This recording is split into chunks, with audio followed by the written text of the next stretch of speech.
Hello friends, from this video we are going to start digital communication. Before that we discuss all the topic of the analog communication. So the question arises, what the needs that we are moving from analog to digital? When we transmit our signal from one place to another place in the communication field, then there is a every possibility that in the channel our signal mingled with the noise. And in communication, it is very difficult to eliminate the noise from the signal. So for that, we change our analog signal into the digital form and then we transmit our signal over a channel, because when our signal is the digital form, there is a less possibility that it will mingle with the noise. So in this way we protect our signal by changing our analog signal into the digital form. So question arises, how we identify that this signal is in the analog form and this signal is in the digital form. So a signal is in the analog form when a signal represents information at every instant of time. The signal at the left hand side is analog signal because it represents information at every instant of time, whereas the signal in the right hand side is digital signal because it represents the information at a specific instant of time. In this, signal represent the value at 0 instant, at 1 instant, at 2 instant, not representing the information at 0 0.5, 0 0.7, 0 0.9. So at this place our signal is not present.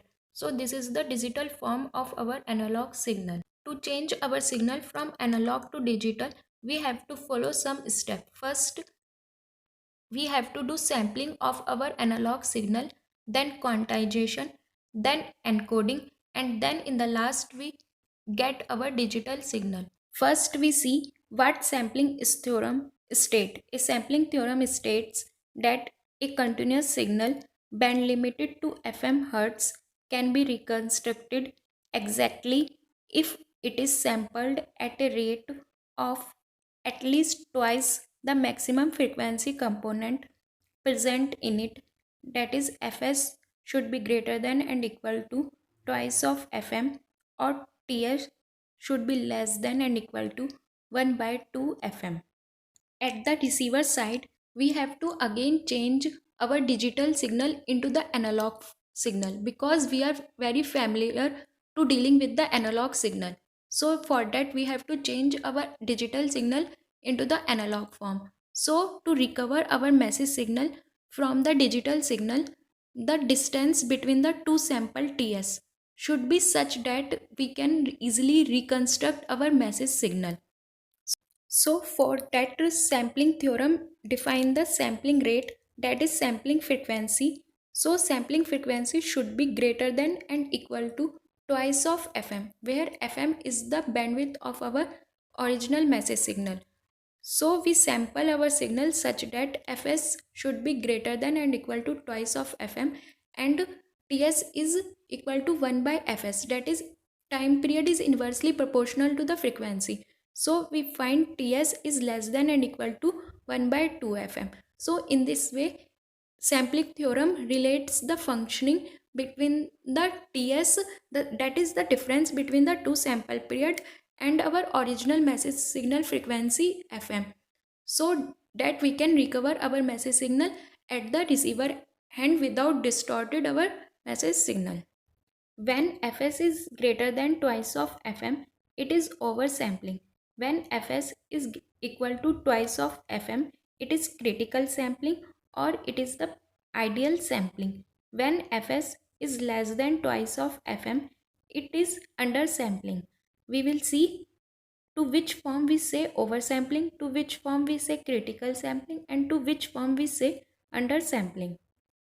First, we will see the proof of the sampling theorem. Let's suppose some random signal x of t is shown in the figure.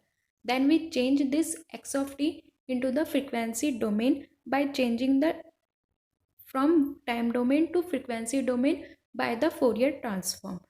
Then we suppose let this random signal have a random shape, that is triangular shape, and that is limited to the FM. That means this signal exists up to FM hertz frequency.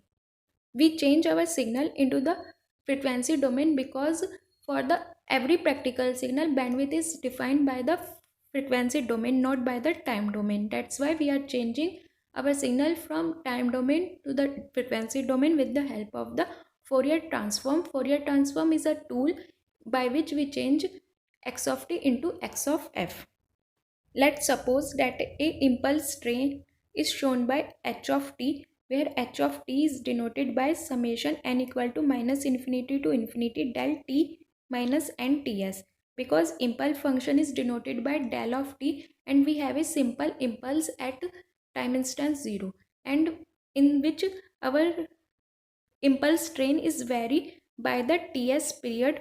So we denote it is as del t minus n ts, where n is vary from minus infinity to infinity. So we have a first impulse at minus ts, then one at 0 and one at ts, and this way go to minus infinity to plus infinity.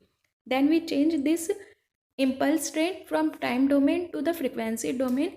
As we know that this impulse train will same as the impulse train in the frequency domain, but it changed by the amplitude, and amplitude is changed by fs, and the impulse train in the frequency domain vary by the fs frequency. So one at 0, then fs, then 2fs, such on it will be same from minus infinity to plus infinity. So we denote it by the fs, that is amplitude, into summation f n value, that is vary from minus infinity to plus infinity, then del f minus n fs.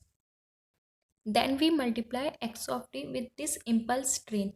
Then resultant will be impulse train, but its magnitude change according to our message signal, because something multiplied by 0 is a 0. So at this gap, when our message signal is multiplied, then value will be 0.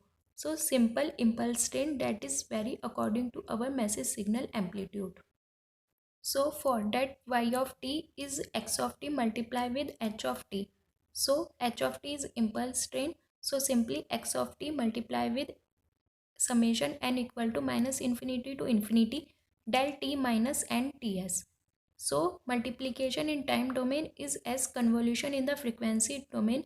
So we change y of t to y of f, that is x of f convolved with f of s summation n is vary from minus infinity to infinity del f minus n fs. By the property of impulse function, if we convolve x of t convolve with del of t, the resultant will be x of t.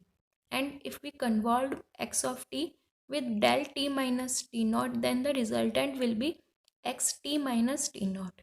In the same way, then we convolve x of f with del f minus n fs, it will be x f minus n fs. So the resultant will be fs summation n equal to minus infinity to plus infinity x f minus n fs. So we have a signal that is vary according to the message signal, and in the frequency domain the triangular pulse repeat itself after the sample frequency fs.